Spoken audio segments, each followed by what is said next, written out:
Good morning বন্ধুরা, কেমন আছো সবাই? সঙ্গীতার চ্যানেলে তোমাদের সবাইকে স্বাগত জানিয়ে আবারও হাজির হয়ে গেলাম তোমাদের সামনে নতুন একটি ব্লগ নিয়ে। আজকে শনিবার, তো আমরা এসছি তোমার বুধবার দিনকে বাড়িতে। শ্বশুরমশাই সমস্ত কাজ সম্পন্ন করে, ভালো মতনই সম্পন্ন হয়েছে করে, তারপর আমরা বুধবার দিনকে বাড়িতে এসেছি। তো দেখছো নয়নতারা গাছটা শুকিয়ে গেছে, আর দুদিন যদি জল না পেতো তাহলে শুকিয়েও যেত। তো দু তিনটে গাছ মরে গেছে অবশ্য। আর এই জবা গাছটা দেখেছো কিছুটা শুকিয়ে গেছে, আর কিছুটা এখনও অবধি, শীতকাল বলে হয়তো এখনও আছে, গরমকাল হলে কবেই মরে যেত। আসলে গামলির মধ্যে খানিকটা জল দিয়েই চলে গেছিলাম, তখন তো আর ভাবিনি যে এরকম একটা দুর্ঘটনা আমাদের জীবনে ঘটে যাবে। তো ভেবেছিলাম যে রোববার দিন, বৃহস্পতিবার যাচ্ছি, রোববার দিন চলে আসবো, কিন্তু সেটা তো আর হলো না। তো যাই হোক, তুলসী গাছটাও দেখো দেহ রেখেছে, একদম শুকিয়ে কাঠ হয়ে গেছে। এই গামলিটার মধ্যে জল দিয়ে গেছিলাম, তো আর মানে তুলসী গাছটা আর বাঁচানো গেল না। তো যাই হোক, আর এই জবা গাছটাও শুকিয়ে গেছে, 1 হাত জবা হতো। তাও ওর বাবা বলছে যে এই জবা গাছটা বেঁচে যাবে, শুকিয়ে যেতে পারে তবে বেঁচে যাবে। আর এইটা হচ্ছে তোমার নয়নতারা সাদা। এইবার যখন ভাইফোঁটায় আসছিলাম তখন তোমার এই গাছটা নিয়ে এসেছিলাম, এটাও শুকিয়ে গেছে। ওর বাবা বলছে এটাও নাকি বেঁচে যাবে, তো ভালো, নয়নতারাগুলো বেঁচে যাবে। আর বাড়িতে না থাকলে যা হয় দেখো, গ্রিলে এক পুর ময়লা, দেখেছো? যখন মঙ্গলবার দিনকে আসলাম সন্ধেবেলা, বিশ্বাস করবে না, দরজা জানলা দেওয়া থাকলে কি হবে। এইটাই না আমার লঙ্কা গাছ হয়েছিল, 2-4টে ফুলও এসেছিলো, ভাবলাম যাক লঙ্কা গাছটা হবে হয়তো, আর লঙ্কা গাছ পুরোই শুকিয়ে গেছে, ওটা মরে গেছে। তো দিব্যেন্দু এখন এই গাছগুলোকে ওইদিকে ঝোলানোর ব্যবস্থা করছে, আমি চলে আসলাম রান্নাঘরে। আজকে আমাদের একাদশী, প্রথম একাদশী।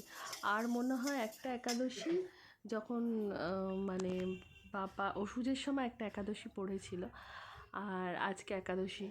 তো যাই হোক, একাদশীতে কী খাবো, তাই জন্য শ্যামা চালের খিচুড়ি করছি। তোমার একটু ডাল ভেজে নিয়েছি, আলু গাজর আর ফুলকপি দিয়ে খিচুড়ি করব। আর ওর বাবা তো কাজে যাবে, তাই জন্য 2টো আলু সিদ্ধ দিয়েছি, এটা দিয়ে পরোটা করে দেবো, আলুর পরোটা। তো যাই হোক, যেটা বলছিলাম যে আমরা আসলাম খুব সম্ভবত 17 তারিখ নাগাদ। তো 30 তারিখেই ফোন এসেছিলো, 28 তারিখ থেকে আমার ছেলের এক্সাম স্টার্ট হয়েছিল। তো লাস্ট এক্সামের দিন, না সরি লাস্ট না, মানে রিটেন এক্সামগুলোর লাস্ট সেদিন মনে হয় বাংলা ছিল, হ্যাঁ। হঠাৎ করে 7টার সময় ফোন আসে যে আমার শ্বশুরমশাই খুব শরীর খারাপ। মানে যে প্রতিবেশী ফোন করেছিল সে তো খুবই ভালো, ফোন করে জানিয়েছে যে তোমরা যত সম্ভব চলে আসো, ওনার হার্টের অবস্থা খুব খারাপ। তো সেটা হঠাৎ, তখন আমি ছেলেকে দুধ খাওয়াচ্ছি, সেই সময় যেন আমার একদম হাত পা শুকিয়ে এসছে, হাত পা কাঁপছে, কীরকম যেন একটা হচ্ছে। তো নিজেকে সামলে ওর বাবাকে বললাম তুমি বেরিয়ে যাও, আমি ছেলেকে অটোতে করে নিয়ে যাচ্ছি এক্সামটা দিতে। তো যথারীতি এক্সাম দিতে নিয়ে গেছিলাম, ওর বাবা বেরিয়ে গেছে তাড়াতাড়ি করে। তো বললো যে আপাতত নার্সিংহোমে দেওয়া হচ্ছে, তো তোমরা আসো, তারপর দেখা যাক নার্সিংহোমতে। তো আমি তো তার সাথে কন্ট্যাক্ট রেখেই যাচ্ছি। তো লাস্ট অবধি ওই নার্সিংহোমে কিছুই হয়নি আমাদের। বর্ধমান অনাময় হসপিটাল, যেটা টোটালি হার্টের হসপিটাল, ওখানে পাঠিয়ে দিয়েছিল। তো যাই হোক, ছেলেকে এক্সাম দিতে নিয়ে গেছি, ওর সবার আগে এক্সাম হয়ে যায়। 8:30টার সময় আমি নিয়ে চলে আসি। আমি গেছি, আর তার আগে যখন ওকে দিয়ে এসেছি তখন আমি আন্টিদেরকে বলেই দিয়েছিলাম, হেডমিস্ট্রেসকে, যে যদি ওর এক্সাম হয়ে যায় আমাকে বলবেন, কারণ ওর দাদুর অবস্থা তো খুব ক্রিটিক্যাল, তো আমি নিয়ে যাব। তো বললো ঠিক আছে, কোনো ব্যাপার না। তো 8:30টার সময় যখন ঘুরে আবার যাই, 8টায় ঢুকিয়েছি, 8টা থেকে এক্সাম স্টার্ট, ঘুরে যাই, তো তখন বললো যে আপনি কি নিয়ে যাবেন, ওর এক্সাম হয়ে গেছে। আমি বললাম তাহলে আপনি দিয়ে দিন।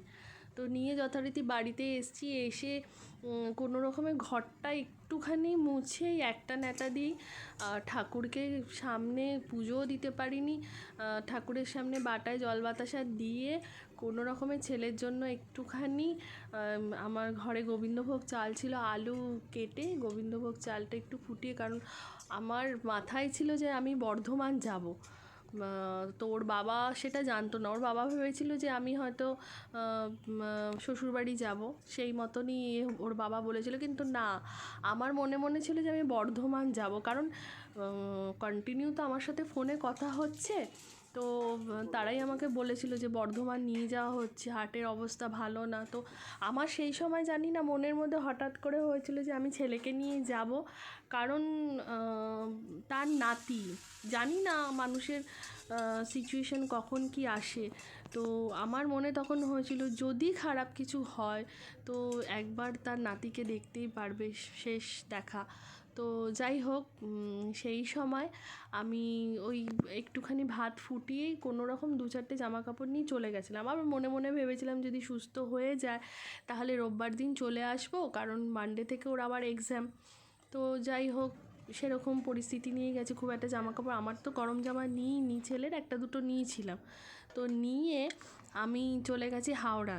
তো ছেলে নিয়ে প্রথম হাওড়া স্টেশন, বুঝতেই পারছো হাওড়া স্টেশনে কতটা ভিড় হয়। তো আমার মা, আমার মাসি শাশুড়ি সবাই বলেছিল ব্যাগ চলে যাক, ব্যাগ পাবে, কিন্তু ছেলের হাত কিন্তু ছাড়বে না। যথারীতি লোকাল ট্রেনের টিকিট কেটে আমি তোমার এক্সপ্রেস ট্রেনে উঠে গেছিলাম। ওটা মনে হয় শহীদ এক্সপ্রেস হবে হয়তো। তো যাই হোক, খুবই ভয় লাগছিল যে ট্রেনে ওঠার পর, ট্রেনে সবে হুইসেল দিয়েছে তখনই আমি ট্রেনে উঠেছি, ওঠার পর মনে হচ্ছে এটা তো লোকাল ট্রেন না। তো আশেপাশে সমানে জিজ্ঞেস করছি বর্ধমান যাবে তো, বর্ধমান যাবে তো। তো বলছে হ্যাঁ যাবে। আর সেই মুহূর্তে ওর বাবা ফোন করেছে, বাবাকে তখনই বললাম যে আমি বর্ধমান যাচ্ছি, তার আগে অবধি বলিনি, কারণ তাহলে ওর বাবা আসতে দেবে না। তো যাই হোক, ভয় ভয় ভয় ভয়, কারণ টিটির একটা ভয় ছিল, ভয় ভয় বর্ধমানে নেমেছি। তারপরে ওর বাবা বলল যে ফোন করে, তখন বাজে 1:45, বলল যে বাবাকে ওটিতে নিয়েছে, বনসই দিয়ে ওটিতে নিয়েছে। তো কোনো রকমে ওখান থেকে টোটো বুক করে অনাময় হসপিটালে চলে গেলাম। যাওয়ার পরই 3:30 সময় বেডে দিয়েছে। তো আমার ছেলেকে দেখলো, দেখার পর ছেলের সাথে কথা বললো। সেই সময় আমার শ্বশুরমশাই দিব্যি ভালো, ছেলেকে বলল ভাই তোর পরীক্ষার সময় সব কিছু হয়। তো ছেলে বলল কোনো ব্যাপার না, আমার এক্সাম ভালো হয়েছে। তো যাই হোক, ছেলেকে আবার ওই প্রতিবেশী ওরা তোমার বাড়ি আসছিল, আমি ওদেরকে দিয়ে ছেলেকে দিয়ে পাঠিয়ে দিয়েছি যে আমি এখন যে কদিন থাকে আমি হসপিটালেই থাকবো, দেখি 2 দিন তো আপাতত থাকবো। কারণ সেদিনকে ছিল বৃহস্পতিবার শুক্রবার 2 দিন তো থাকি, তারপরটা আমি তো যাবো রোববার। তো সেই চিন্তা করেই আমরা ছিলাম। তো প্রথম দিন আমার শ্বশুরমশাই বেশ আমাদের সাথে কথা বললো। জিজ্ঞেস করলাম, আমার শ্বশুরমশাই হার্টের দুদিকটাই ব্লক ছিল, মানে ডান দিকেরটা টোটালি ব্লক ছিল আর বাঁ দিকেরটা 50% ব্লক ছিল। তার মধ্যে 3টে শিরা ব্লাডটা ক্লট হয়েছিল। তো ডাক্তার বলল অনেক সময় রুগীরা রিকাভারি করে যায় মেডিসিনের দ্বারা। তো এখন মেডিসিন দেওয়া হবে। ওনাকে প্রথমে অ্যাঞ্জিওপ্লাস্ট করার জন্য নিয়েছিল, কিন্তু অ্যাঞ্জিওপ্লাস্ট করতে গিয়েই ধরা পড়লো যে ওনার ব্লক আছে। তো যাই হোক, শ্বশুরমশাইকে বেডে দেওয়ার পর কথা বললাম যে বাবা তুমি কখনো বুঝতে পারো নি তোমার হার্ট ব্লক? তো আমার শ্বশুরমশাই বললেন যে না গো, আমার না বুকে ব্যথা হতো, চিন ভাবতাম যে বুকে ব্যথা হচ্ছে, আমি গ্যাসের ওষুধ খেয়ে নিতাম, কখনো যে এত বড় একটা ইয়ে হবে ভাবতেও পারিনি। আর যেদিনকে এরকম ঘটনা ঘটলো বুধবার রাতে, উনি এমন কিছু খাবার খেয়ে নিয়েছিল যাতে গ্যাস হয়ে গেছিলো। তো সেই রাতে কষ্ট পেয়েছিল, মেডিসিনও খেয়েছে, গ্যাসের ওষুধ খেয়েছে, তাতে কিছুই হয়নি। তো পাড়া প্রতিবেশীকে বলা হয়েছিল ডাকতে, তো উনি কিছুতেই কাউকে বিরক্ত করতে চায়নি বলে ডাকেনি, বাড়িতেই 2বার স্ট্রোক হয়ে গেছিলো। তো যাই হোক, হসপিটালে আমাদের সাথে প্রথম দিন ভালো মতো কথা বললো, আমরা কখনো উঠে বসালাম, কখনো শোয়ালাম, ভালোই ছিল, আমার সাথেও বেশ কথা বললো। সেকেন্ড দিন থেকে ওনার অবস্থা ডিটোরিয়েট করতে শুরু করে দিল। সেকেন্ড দিন থেকে হলো কি ওনার মানে তোমার কি বলবো, ভুলভাল অল্প অল্প শুরু করে দিল। তো সেকেন্ড দিনই আমার প্রতিবেশীকে আবার ফোন করে বললাম যে আমার খুব একটা ভালো লাগছে না, তুমি আমার শাশুড়ি মাকে নিয়ে আসো। তো শাশুড়ি মা যথারীতি আসলো। আমাদের বাড়ি থেকে 2 থেকে 2.5 ঘন্টা লাগে বর্ধমান হসপিটাল, মানে আমার শ্বশুর বাড়ি থেকে। তো শাশুড়ি মা দেখে আসলো। থার্ড দিন তো একদমই অবস্থার অবনতি, ভাবতেও পারিনি যে শ্বশুরমশাই ওইভাবে চলে যাবে। রাত 8টার সময় উনি আমাদেরকে ছেড়ে চলে গেল। একদম আমার হাতের মধ্যে সেই সব ঘটনা এখনও মনে পড়ে। এখনও প্রায় মানে অনেক সময় হয় আমি ঘুমাতে পারি না, আমি হয়তো কাউকে বলতে পারি না। এই ভয়েস ওভারটা দিতে গিয়ে আমার গলা ধরে আসছে, বিশ্বাস করবে না। অনেক হয়তো ভাবে যে বাড়ির বউ তো একটু বেশি করছে, বেশি বলছে, এগুলো একটু লোক দেখানো। কিন্তু ওপর থেকে হয়তো উনি দেখছেন যে সত্যি আমি কষ্ট পাই, সত্যি মানে ওগুলো তো আমার চোখের সামনে ঘটেছে, প্রথমবার চোখের সামনে ঘটেছে। সেই সবগুলো যেন আমি কিছুতেই ভুলতে পারি না, কিছুতেই আমার মাইন্ড থেকে যায় না।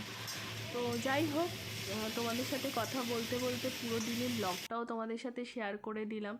তো এই আমার শ্বশুরমশাই এই বছর আসার কথা ছিল। উনি না আমাদের ফ্ল্যাটটা দেখেনি, ছেলের ফ্ল্যাটটা দেখেনি, বলেছিল দিকুর জন্মদিন তো 5 বছরে করব বলেছিলাম বড় করে, তো ওনার আসার কথা ছিল। তো ওনার আর আসাও হলো না, আর দিকুর আর বড় করে জন্মদিনও হলো না। যাই হোক, সবার তো এক জীবনে সব আশা পূরণ হয় না। তো এটাও আমার ছেলের তোলা রইলো, কিছু করার নেই। তো বাচ্চা মানুষ তো, ও তো আর এত কিছু বোঝে না। ও শুধু জানে ও দাদুভাই নেই, দাদুভাই চলে গেছে, ওপরে স্টার হয়ে গেছে, এইটুকুই জানে। তবুও কিছু কিছু আবদার তো ওর মনের মধ্যে থেকেই যায়। ও তো বড়ই ছোট, আহ, কিছু আবদার থেকে যায়। তো সেই আবদারগুলোই আমার কাছে করতে এসছে, এখন গেছে বাবার কাছে করতে। তো চলো তোমাদের সাথে এইটুকু শেয়ার করি যে ওর বাবার কাছে কি আবদার করছে।